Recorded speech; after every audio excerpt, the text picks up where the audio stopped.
The Atheist Debates Patreon project presents reasonable inference in a puzzle. Yes, lots of them. People often ask how I do what I do, and I don't think there's anything particularly special. I've mentioned before, I'm a huge fan of games, and like I have Games Magazine, which I've gotten for ages, and I'm way behind because I don't have as much time as I used to, but I love doing them. And there's logic puzzles and crossword puzzles and word problems, all kinds of things.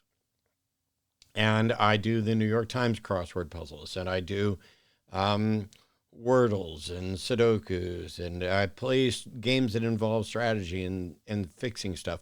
I tell this story that for years I was in software development, and both as a developer and as a QA test, and I found myself a little concerned that in the arguments and discussions we'd have on the various TV shows, I would be constantly poking holes in things.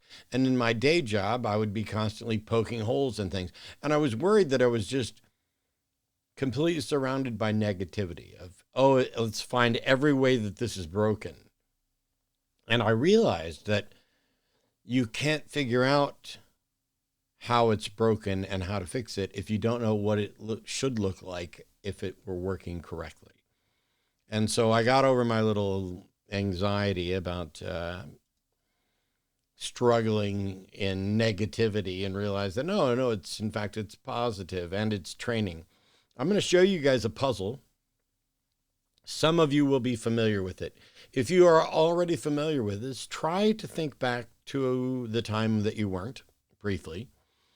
For some of you, the answer is going to be obvious instantly because you're familiar with it. For others, it's going to be instantly obvious because you just have seen something similar. You're going to intuit the answer. Some of you are going to struggle, and it won't matter at all. And if you've seen this before, hang on.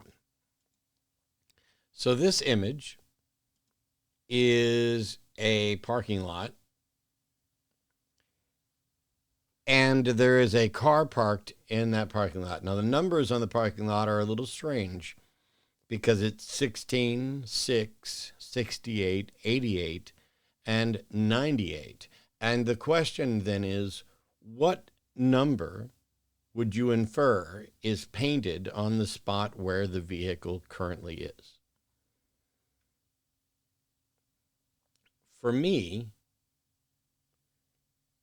I don't know if it's because I grew up with puzzles like this or if there is some other reason.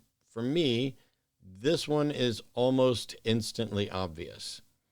And for most people, the solution becomes obvious as soon as I do this. Turn the image upside down, and all of a sudden, it appears that we were wrong about the numbers. The numbers weren't 16 and 6 and 68 and 88 and 98. It was 86, some unknown number, 88, 89, 90, and 91. And now because of that, we can reasonably infer the solution to this particular puzzle, which is that the car is parked in the parking spot that is numbered 87. Now, cool. We had a little fun. We solved a little puzzle. The type of thinking that is involved in this requires all kinds of subtle little elements, understandings about numbering systems and parking and all of the things together to make a view of the world where you say, this was clever because some numbers have similar appearances, whether they're, they share a horizontal symmetry or a vertical symmetry, whatever. We can do fun stuff with them. It's like typing boobies on a calculator type thing. That level of kind of immediate obviousness. But also, you could make the case and argue, for example, that the correct parking spot number is actually G6B in red. Now, there's nothing in the universe that suggests that's not a possible right answer. If you were to list all the potential right answers, You might not have instantly thought of G6B in red, but I don't know what you could use to rule it out. It would have to be considered a viable spot number. It just doesn't make any sense. But if you think about it, those other numbers that are there, we just made all those up too. They're just symbols, pointers to concepts, and the pointers to those concepts could be different. If you think the spot number should be G6B red, you could be right. But what's your justification? What is your warrant, your evidentiary warrant, your reason for inferring from the information that's available there that the right answer is G6B? Let's imagine for a second that you think it's G6B in red, and you are absolutely correct that the people who created this particular parking spot in the cartoon universe in which it clearly inhabits really named this spot G6B red. Now you believe that that spot is G6B red, and you are correct that that spot is G6B red. And yet it is still not remotely reasonable for anyone to infer that that spot is correctly numbered or identified as G6B red. In fact, 87 is not only still reasonable, it's more reasonable than the right answer.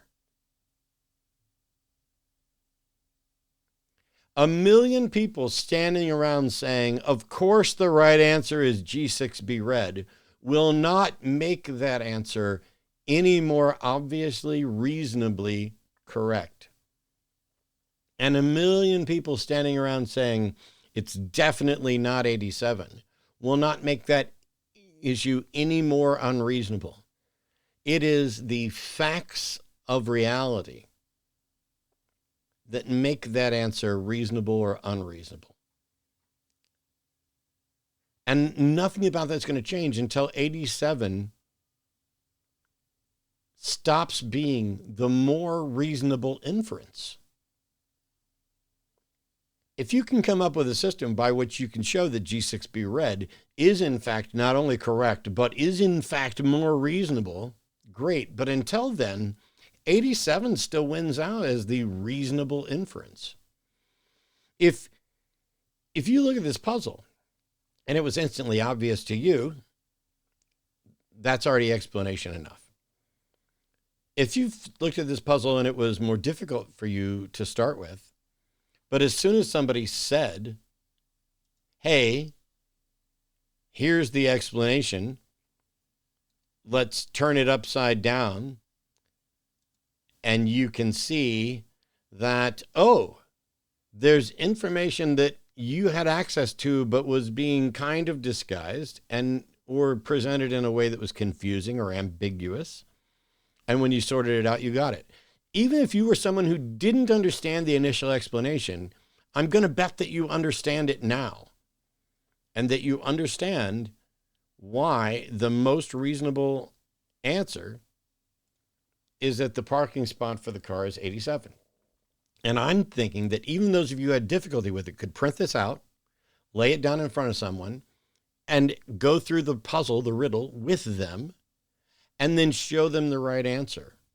And if they didn't get it just from you turning it around, you could probably describe it. Look, that's like an 86, that's an 88, 89, 90. This one is most reasonably an 87. Can you even imagine how you would try to convince someone that the most reasonable explanation or the most reasonable number for that spot is G6B in red? How could anybody reasonably infer that? Until somebody demonstrates why that's the more reasonable answer, not only will 87 still be a reasonable answer, it'll still be the obviously more reasonable answer. 87 would be a wrong answer that feels completely right, and seems reasonable. And it would be the case that G6B in red would be the right answer that feels wrong and unwarranted. That's the way all claims about the supernatural should feel to all of us, all of the time. Until someone can demonstrate why G6B in red or ghosts or goblins or gods are in fact the not just reasonable answers, but the most reasonable answer. They're not right because they might be true. They're not right until they are both demonstrably true and have warranted, believable, reasonably acceptable foundations for people to say this is the right answer.